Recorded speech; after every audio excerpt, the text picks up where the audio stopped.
Hatua ya kwanza, viongozi mnatakiwa mfanye hivi ili uweze kufuta au uweze kupata access au faili lile la kufuta.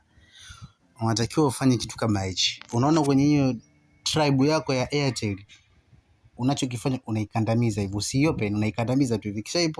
Ukishaikandamiza hivyo, itakuja mfumo wa select, add to home, unfinished. Kwa hiyo itakavyokuja hivi install, unachokifanya unaingia kwenye kialama cha E walichokuandikia, kialama kama cha E kipo kwenye mbele ya tribe hapo, tribe hichi hapa, unaingia hivi. Ukishaingia hapo inakuleta automatically hivi, unaona. Ikishakuleta hivi, unachokifanya shuka chini walipokuandikia storage hapa, storage hapa, narudi nyuma tena, storage, twende sawa sawa kwenye battery hapa, kwenye battery hapa chini storage, unaingia hapo. Kishaingia hapo jamani, hapo atakuletea kuna app, kuna data, kuna cache, kuna total.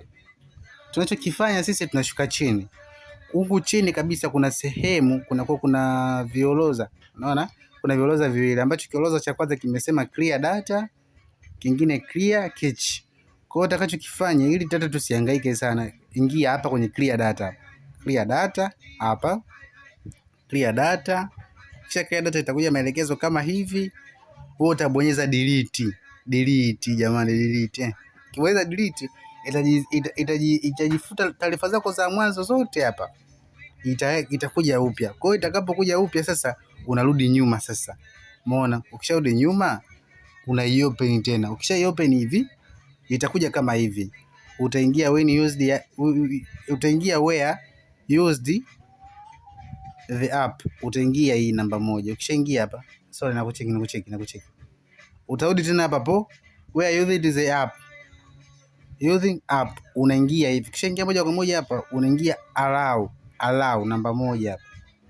Unaingia tena allow namba 1.